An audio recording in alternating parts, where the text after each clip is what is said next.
Ahojte, čaute, zdraví vás Nehalus, jak sa povie, Nehalus TV. A máme tu Kuba, závodníka, našeho fajnového a ideme ho troška, jak sa povie, vyspovedať. Lebo sme sa spoznali vlastne na okruhárov. Jasne. Tento rok tuším, ne? To Tento bolo. rok sme sa spoznali na prvý hneď. No, a kedy boli prvý? Májovi alebo júnovi? Májovi. Na májovi? Ja už aj neviem, či My sme sa na májovi stretli pred areálom, aj s Milanom vlastne. Áno. Takže pecka. Čo ťa donútilo ísť jazdiť na okruh? Vieš čo, mne minulý rok kolega kúpil na 30-ku vlastne voľnej jazdy. Aha. Ja som to išiel vyskúšať, teda zo Zvolena na motorke som išiel to vyskúšať, nejako ma to chytilo, tak som si potom znova večernej jazdy zaplatil zase s rúbsakom zo Zvolena na motorke. Čo tieme? A tak som si povedal, že budúci rok, vlastne minulý rok som si povedal, že budúci rok idem odjazdiť okruhárov všetky eventy. No super. Tak som aj odjazdil vlastne každý jeden event. Pecka, ty vole. Ináč akože tvoje čase a tak, kde sa teraz nachádzajú ako klobúk dole po roku. Však máme rovnaké, tak jasne. dobiehame a tiež som tu iba druhý rok. A tiež minulý rok som tak pomenej. A ne, niečo som tam zajazdil, ale je to pecka, že? Jasné. Ono to je nákazlivé tento okruh. To je moc. A čo doporúčaš takto chalanom, čo teraz nás sledujú alebo pozerajú toto video? Za teba, čo je bezpečnejšie? Cesta, okruh, alebo jak to všetko vnímaš, aj tie pocity, emócie, čo ti to dáva? Skús to nejak popísať tak, celé. Za mňa, čo sa týka bezpečnosti, je bezpečnejší okruh. Predsa keď má prísť k nejakému pádu alebo čo, tak na okruhu máš kam spadnúť, podľa mňa. Jasne. Lebo fakt na tej ceste väčšina takých nejakých úrazov sa stane, že trafíš nejaký predmet alebo niečo proste, hej. A tu na okruhu sú Jaký tie predmet? zóny. Nejaký vibrátor na ceste, alebo? Nie, ale ak bude spadnutý a na hlavu ochytíš, tak môže byť. Ale hočo z vodidlo môžeš trafiť, hočo auto oproti, hej, takže ten okruh a celkovo tu človek môže zatiahnuť za ten plyn a je to predsa bezpečne, je to tu stavané na to, široká tráť, dobrý asfalt, hej, na ceste nikdy nevieš za zakrútov, čo ťa čaká. No však jasné. Vieš, aká je tá tráť, takže ja si myslím, že ten okruh. No, preto sem chodím, ja som tento rok bol na ceste asi 3-krát, takže... Iba 3-krát tento rok? A minulý rok koľko si dal kilometrov na ceste? Ja neviem, taký 12 000, 13 000, 15 000. Čo ti jebe za sezónu? Ja som chodil furt na motorku, aj pred minulý rok. Kokos. Ja som iba na ceste jazdil. Lenže potom už vlastne teraz prišiel okruh. Áno. A celkovo aj financie, hej, tak som nemíňal na cestu peniaze, ale na ten okruh, aby som mal. A vlastne ten okruh ma aj tak chytil, takže a lepšie sa tu vyšantím, už potom som aj kľudnejšie, však aj keď domov prídem vybúrený, tak lepšie, nie? Však áno, aj že sa tu stretneme jedno s druhým. Pecka. Aj to vlastne, aj tí ľudia tu na okruhu, to je toto. iný život, všetko s kamarátmi sa takto stretneš, pokecáš, všetko, paradička, nie sú tu zlí ľudia, fakt, že tu sú ľudia dobrí. Všetci, no. Taký rovný meter máme medzi sebou. Tak. Že to som sa aj vyjadral vo videu, že tu my motorkári, že, lebo vieš, niekto, kto není motorkár, tak každý povie, vieš, chujo, ide po ceste, jebe mu, ne? Jasné. Vieš, čo myslím, a pritom sme úplne v pohode ľudia a všetci tak ako na jednej vlne. Tu sa vždy stretneme proste na evente, každý s každým pokecá, nikto proti nikomu nič takto není. Áno, tak. A keď niekto proti niekomu niečo má, tak si to vyhovorí, ale čak zatiaľ som to nezažil. A my si rovno povieme, ty si kokot, toto áno, nie, a proste a v pohode. Dáme si pivo večera, pohodička, veget. No to paráda, ty bol tu 12-13 tisíc jazdil. No, úplne takto, bežne. Ja som bol furt na ceste vlastne. Ja som chodil na Štúrec jazdiť, ja som vlastne minulý rok jazdil skoro stále na Štúrci. A už tento rok. A Štúrec ty si chodil, od Banskej Bystrice? No, od Banskej Bystrice. Počúvaj, však dobre, a to ideš nové na ten Harmasa, ne? Alebo kaďa tam ideš? Áno, to je Štúrec. Harmasa, ne? To ale ťa robia. Harmanec a hore. Harmanec, vlastne, tak. Áno, a tam, a povrchol vlastne. Lebo ja som to išiel teraz hodu náhod, prvý raz na motorke túto sezónu. A ja si tak hovorím, že čo ti jebe, tu chodia chalani jazdiť? A takto? Reku, čože? Ten Štúrec má tiež svoje čaro, hej? Jako má, ale ja tam vidím veľa rizik. Akože z vrchu na Banskú Bystricu dobre mi to došlo, ale tá druhá strana... Tá druhá strana vlastne na Turčianskej, tá bola taká, no je taká rozbitejšia, ale ja som vlastne ten vrchol od Banskej Bystrici jazdieval, som sa točil ako paráda. Ja som vlastne minulý rok dosť skúseností som nabral aj na tom Štúrci, čo sa týka zákrut. No však to určite. Takže... Ale takto chalanom by si to doporučil, že chodte tam jazdiť, alebo chodte radšej na okruh, alebo čo by si tak odkázal? Tak čo sa týka takéhoto vyjazdenia, je ten okruh fakt podľa mňa lepší na toto, lebo tam fakt s autom sa môže stretnúť, lebo veľakrát som išiel a proste auto cez protismer oproti tebe, hej, ty si naklonený, auto oproti a vravím, tuto je to pohoda úplná. tento rok som ani nechodil na štúr, asi 3-krát som bol. Aj som sa raz rýpal na štúrci tento rok. Takže, tento rok si spadol na štúrci? No, na štúrci, ale iba tak ma šuchlo, akože nič, pohoda. Keby som mal termo na sebe, toto mám dodriapané celé plečo. Áno. Ale ako v pohode, iba tak ma šuchlo, ale vravím, no. Čo sa týka aj financií, hej, tak radšej som si odkladal na ten okruh, aby som mal všetko toto a fakt, to sa mi páči ten okruh. No, však je to pecka. Budem jazdiť a chcem aj zahraničné okruhy nejaké vyskúšať. A aký je tvoj, čo by si chcel skúsiť ešte v zahraničí? Tak ja by som chcel skúsiť Brno strašne. A ak by sa mi také podarilo, tak Mizano by som strašne chcel skúsiť. Áno, Mizano. To by som chcel Tam čo sa ti najviac ľúbia? Tí oné zákruty, alebo? Tak celkovo ten okruh je taký zaujímavý a vlastne na Slovakiu celý tento rok jazdím a vlastne na inom okruhu som ešte nebol. A chcel by som poskúšať aj iné. No čak určite, že pôjdeme zajazdiť, neboj sa budúci rok. Sa dohodneme, pôjdeme. Tak. Panovka ináč je dobrá. Tu som jazdil raz, normálne som si naložil motorku. Počúvaj, to som si naložil, Kubo, motorku, to ešte minulý rok, ja to minulý rok tiež veľa som jazdil. Som si normálne sám naložil, na Peugeote som išiel na tej 406, jebol som vozík a na otočku som si to išiel otočiť, že som si dal takto 2 20 minútovky a super. Paradička, no jasne. Paradička, no. Ono to má svoje čaro, aj keď ideš na chvíľu, vravím, niekedy tam môžeme. Zozvolená, vravím, s Rupsákom minulý rok. Rupsák, tam som si naložil veci, ja som nemal nahrievaky, nič som nemal proste. Komer som si zobral, tu som si to troška spustil, hej. Áno. Zajazdil som si pol hodinku tu, bol som si od ako požičať kompresor alebo že dofúkať a išiel som naspäť domov a potom som sa vrátil. Tak na jednu polhodinu som vidíš, a toto je ten magorizmus, toto je tá droga, tie motorky, to ja to tak mám, no, to je úplne to... A celú tú cestu som iba, už nech som tu konečne, že tá cesta ma ani nebavila, už som chcel tu proste sa točiť na okruh a vravím, úplná pohodička. A vravím, aj keď som tu bol, nemal som kompresor, hej, podhustil som si to troška a všetci ochotní, normálne som prišiel, dofúkali by ste mi to bez problému, každý... Aj si mal začiatku taký pocit, že sa troška hanbil, že si amatér úplný začiatočník, že jak budú pozerať, alebo tak, bol si, že je taký vyúkaný z toho, lebo ja som mal taký pocit, vieš. Prvýkrát, keď som sem prišiel... Úplne, že prvýkrát popíš mi tvoju emóciu, že keď si prvýkrát došiel vlastne sem na ten okruh, že sa sem normálne dopraje, že si vôbec niečo videl, že niečo takéto máme na Slovensku, toto by ma zaujímalo. No, ono, z tvojej strany. Predminulý rok sme boli na motorkách na výlete s partiou. Áno. A dačo sa tuším Alpe Adria sa jazdil, alebo dačo také. A bol voľný vstup, takže ideme sa sem previesť, nech vidíme okruh. Tak sme sem prišli, na tribúne sme sa pozerali. A ja keď som to videl, ako tu lietajú, ja som povedal, ja toto raz musím vyskúšať. Áno. A vlastne ten kamarát vedel, že chcem ísť, tak on mi na 30-ku kúpil vlastne tak to je pekné od neho, čiže za tomu vďačíš aj za to. No jasné, áno. Áno. On mi zapal všetko, aj to vlastne tú racer car, to školenie prvé, čo máš, hej, aj tú pol hodinu voľnú jazdu. A moje emócie, keď som prvýkrát išiel teda jazdiť. Išiel som vlastne do boxovej uličky, hej. Áno. Už som tam čakal pri tom semafore. No. A vtedy sa tak nadýchnem a povedal som si, no ja idiot, na čo som sa to dal? Lebo už som tam reálne bol, videl som to všetko, tak prvo taký stres bol vo mne. Samozrejme, ja už som predtým celú trať študoval, asi mesiac dopredu, pozeral som si videá, onboardy, toto.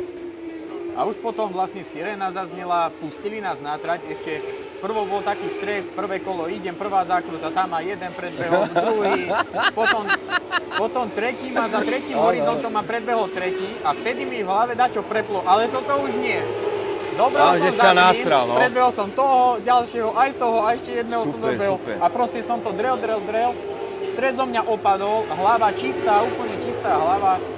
A parádne som sa previezol. Ja som zišiel z trati, ja som bol taký nadšený. Prvý čas, aký bol tvoj, čo si tu dal? Môj prvý čas, mne sa podaril najlepšie kolo 2.39 za jazdu. Čo ti jebe, hneď prvýkrát, čo si tu bol? Ale chod do riti. Jedno kolo sa im podarilo. Tak klobúk dole. 2.44 som mal tak častejšie a jedno kolo sa mi podarilo. To už letíš, to akože... Ako bolo to perfektné. Potom vlastne na druhýkrát, keď som si išiel, tak sa mi podarilo 2.38 alebo 2.37. A ešte tretíkrát som potom tu boli celodenné, tak 3 jazdy som si zaplatil a najlepšie sa mi 36 podarilo zajazdiť. A vlastne už tento rok to išlo pomaličky dole, hej, 35 toto. Klobúk dole, 2,39, to na tej Kawasaki čo máš? No na nej, len bola na značke všetko, hej, svetla som popreliepal, ja som mal v ruksaku zdrhovadla, hej, papierovú pásku, toto svetla som pozaliepal a spätne som zhodil. klobúk dole. A nechceš to ešte potom niekde posunúť, neviem, že road racing si nerozmýšľal jazdiť nejakú menšiu kubatúru, alebo niečo také, lebo za mňa, keď ťa sledujem takto, jazdíš úplne brutálne dobrú techniku, máš tie vysadačky, všetko, až mal zimomriavky, fakt tam ti to ideš. A ty už tuším aj lokeť jebeš, ne? Hej. No tak to klobúk dole, akože po roku je v tebe veľký talent. No, či to chceš niekde posunúť, neviem, profesionálne jazdiť, alebo tak. Profesionálne to pochybujem, že sa mi podarí, hej. Alebo také tie road racingové závody. Ale vieš čo, ja by som to skôr tak, ako road racing by som tiež vyskúšal, len ako rešpekt pre tým riadne. Však to je niečo iné. Jazdia, tak ja to klobúk dole, no to aj ja, to je magorizmus. To je zverina riadna, ale ako vyskúšať by som vyskúšal, len ešte nejako sa na to necítim a ja si myslím, že ja budem na takej úrovni, že proste budem jazdiť aj na okruh pre radosť proste. Fakt, tak to má byť, presne. Ako to jazdenie ma naplňa, som šťastný z toho, hej, zajazdíš toto, paráda.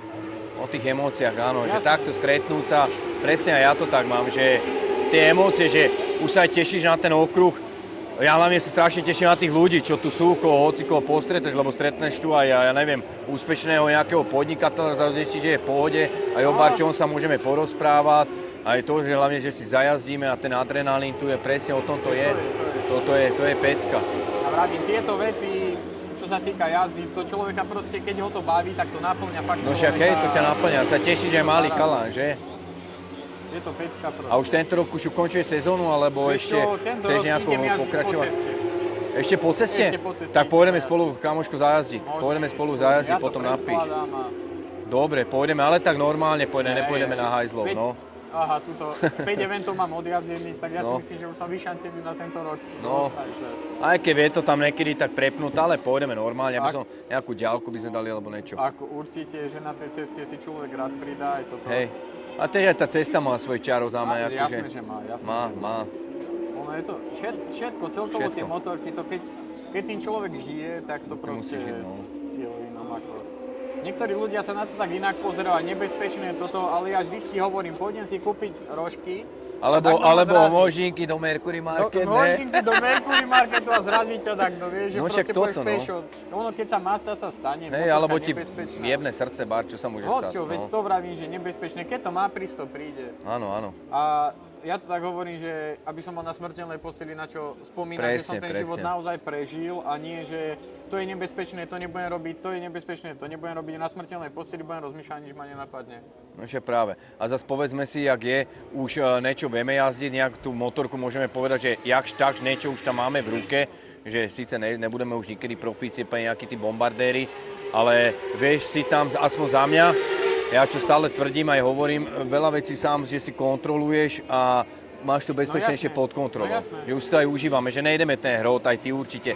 Vieš, že by si tu mohol aj 3-4 sekundy, ale jazdíš tiež s rozumom, že hej, pre radosť ideme. Tak. Ideš si zajazdiť, aby si sa vrátil v pohode domov. Presne. Takže na čo sa človek cíti, tak ide. A toto sa mi aj ľúbi tu, že aj v tomto športe, preto aj v tom určite ďalej chcem zotrvať, bodaj by sme si takto sadli a ty budeš mať 60, ja 68, ale však to je jedno, je tam už medzi nami nejaký ten určitý vekový rozdiel, ale že si povieme, že ďalej jazdíme a robíme to, čo nás baví a stále tu bude pokora, slušnosť a toto všetko. Nebudeme si nikedy medzi sebou nadávať, alebo aby tam zmizla tá rivalita, jak to je v iných športoch, čo mne už osobne sa nelúbi a už to presahuje ten etický kódex. Jak vieš, čo myslím, no? Jasné, ako že aj tuto je také dobre, to ma baví. Kamoši, presne. A na tej trati, hej, dobre, keď je závod, alebo čo, tak je tam určitá rivalita, ale zídeš z trati a proste podá si ruku. Toto. Proste o tom to je. Škoda, dneska som ešte zavolal, necítil som to tak, lebo s tebou mám rovnaký čas, by si ma zase určite potiaľ dneska, aký si jebol čas. Vieš čo, v preteku 29 som dal. Super, to je pekné, to už letíš, tak som sa... Na to je už akú aj máš motorku, všetko, aj tie brzdy, viem, že tam máš problém. Hej, ja mám s brzdami problém, no keby to bolo lepšie. Cítil som, že by som potiahol ten čas oveľa lepšie, fakt ako, ale tie brzdy, to mi už zvedlo zase. A čo tam ty potrebuješ, tú brzdovú pumpu? Hej, pumpu a strmenie zrepasovať a tak, spraviť to, ale už dobre, posledný event, ja som spokojný, ja vravím, jazdím pre radosť, o nič nejde. Presne. Zajazdil som tak, podľa možností, bezpečne, všetko, takže... No super. Ja som spokojný, tak to má byť pre tú radosť, pre ten pocit. že si tu človek pojazdí a jedno s druhým. A ináč ty, čo robíš takto v súkromí? Však tuším, spomínal automechanika, ne? Alebo servis máte? Áno. Super. Máme autoservis vlastne, pneuservis, rýchloservis s kamarátom. Tak vidíte, keď budete chcieť Kuba podporiť, navštíviť to, príďte do Zvolena, dajte mu zarobiť, nemá na novú brzdovú páčku a nemôže ďalej jazdiť pre radosť. Takže tak. Tak, no. Pecka.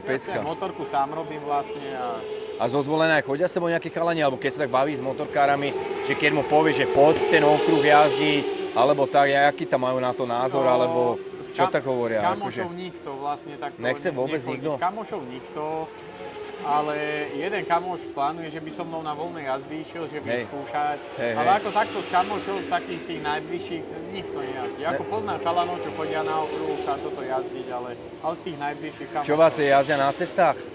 No hej. A čo, idú bomby riadne? No vieš čo, práve, že také výletíky, vieš. Áno, tak pokojne, tak super. Občas jasne, človek si potiahne za ten plyn, ale taká pohodička. Ja som tiež vlastne tak chodil. Áno, super. Len ja som prepnutý, vieš, ja keď som to videl, ako jazdia to Alfa Adria, som povedal, že ja tam musím ísť, potom som to vyskúšal. Že to bol aký pocit, ja tiež keď som prvýkrát videl takto, že chalani jazdia, me takto stáli chlpi, že to čo je, reku, však ja ich iba mám. Aj ten posledný, čo došiel posledný, tam mám rešpekt vôbec, že to odjazdil tým kokos, lebo to sú vážne veci. To je akože, aké ty si spomínal, ne? Niekto ťa obehne, teraz sa zvyknúť si na to jedno s druhým. Hoci čo motorka ti trase, urobí, to volá, kedy kebyže mi robí motorka na ceste, tak sa asi troška aj pokaká.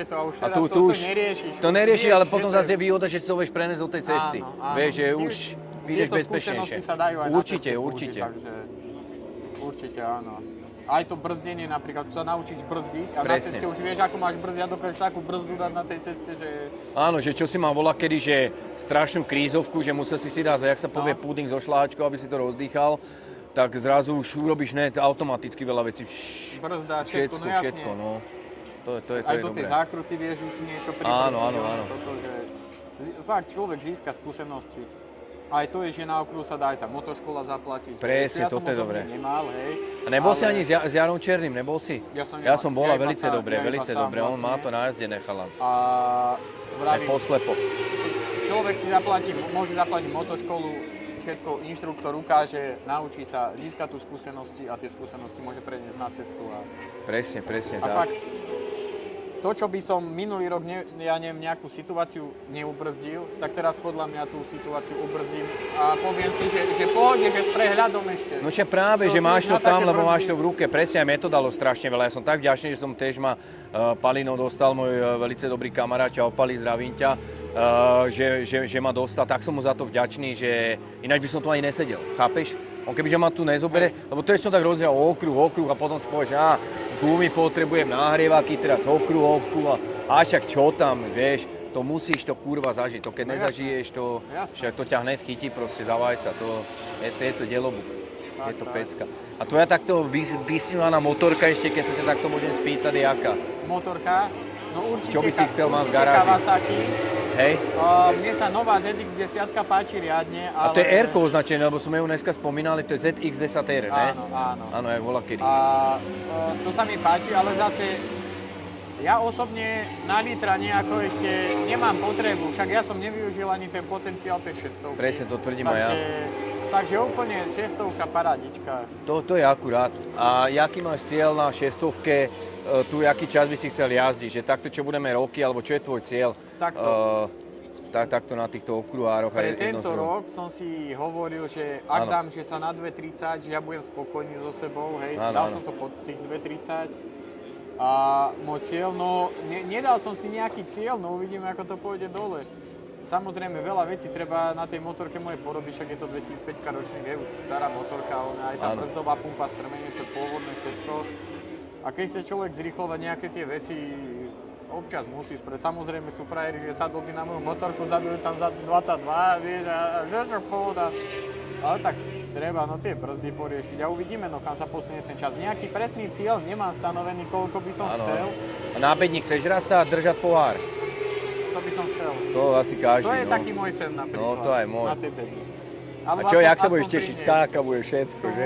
Sa najedeme potom. To aj keby pri bedni už stojím, hej, však teraz po 5. miesto, ako vyhodnocujú, tak aj kebyže 5., tak to by bola paráda. No však áno, však vidíš to aj na tých chalánoch, že čo to vyhrajú, tak to je radosť veľká. To je pecka, no. Tak. Pecočka. No ešte takto na záver, však už budeme aj u konca, už ma takto nič nenapadá. Ešte čo už by som mohol takto kľudne aj tiketa, keď niečo máš nejaký dotaz. Ale čo by si ty odkázal chalanom, motorkárom? No hlavne taký, aj čo začínajú, alebo ich len troška začiatočníkom proste, čo by sme poradili? Okruh, alebo aj takéto veci, nech to proste prídu vyskúšať a nech sa ľudia neboja, lebo fakt nič to nie je. Hlavne veľa ti to dá, to je veľa to dá a fakt nič to nie je. Niektorí ľudia, čo viem, sa boja toho okruhu, ale fakt to sa nie je ničoho báť na tom okruhu. Áno, niekto to zveličuje, vieš, ja som bol, teda preletel cez mňa, za chvíľu má to. Takto klapky si chod, ten, čo ťa predbieha vie, čo robí, ten to má absolútne pod kontrolou. Troška ťa frkne, nejaká vzduchová vlna, ne? Ale ako to je v pohode. A preto sú aj tie skupiny rýchlostné. Áno, presne, no, a tie proste skupiny. V Dčku, však tam sa jazdí úplne klídek proste. No, to je pohoda. Ja si myslím, že fakt nikto si tam sa nájde to nebal svoje. toho okruhu. Treba to prísť vyskúšať a fakt to nič nie je. Tak. Ešte môžeš vyhrať motorku, nejak sa včera podarilo Jankovi, Týpkovi. To je pecka, to sa tešil, pecka. A to poteší človeka takáto. No však práve, no. Takže super. Dobre, pecočka. Teraz čo, už rovno domov ideš? No, naložím sa, pobalím veci a idem domov. Super. Idem vrátiť dodávku kamarátovi a domov. No, pecka, že idem sa ja venovať, lebo dneska máme 5 rokov s mojou, tak idem to troška oslaviť, ak sa povie, že to dala s takýmto oným chalaniskom, ako ona povie, že extrém, tak idem to zapiť. Takže tak, dáme také šampanské. Ty si mal teraz svadbu, už môžeš ukázať, ženatý už. Takže pecočka. Tak si bol. No hej, zavrčať, no. Ty si prišiel dozvoleno mi zavrčať jediný na svadbu, lebo pršalo. No a to si, kamoško, to som stál na tej Slovnaftke, to bol taký lejak, tam zrazu toľko vody všade. Reku, boha, jemu už to ide, tá svadba, reku, čo mám robiť? Tak troška si pamätám, už to prestavilo, reku, musím na štartom, musím ísť. A stihol som sa dobre, a emócia pre mňa veľká, akože ja pecka. Som tiež bol vtedy úplne mimo, ja už keď som počul motorku, ja som vedel, že si prišiel. A keď som ťa zbadal, no ja som bol úplne mimo z toho, že fakt, že ty si prišiel mi tam zavrčať a cez celé mesto si s nami išiel, to bola to pecka, však dúfam, verím, že vám to prinesie šťastie a budete dokiaľ vás... Nám veľa pršalo a vraj to nám šťastie pršalo. Tak, to hej, pecka. A však dobre ste sa zabavili, všetko dobre, no jasne, perfektne. Škoda, že si neostal, aspoň sa... Však už som potom musel aj tak, no však nevadí. Na budúce však obehnem. Dobre, Kubo. Tak díky moc za poskytnutie rozhovoru. Není záďa. A vidíme sa. Čaute, díky. Čauko. Čauko.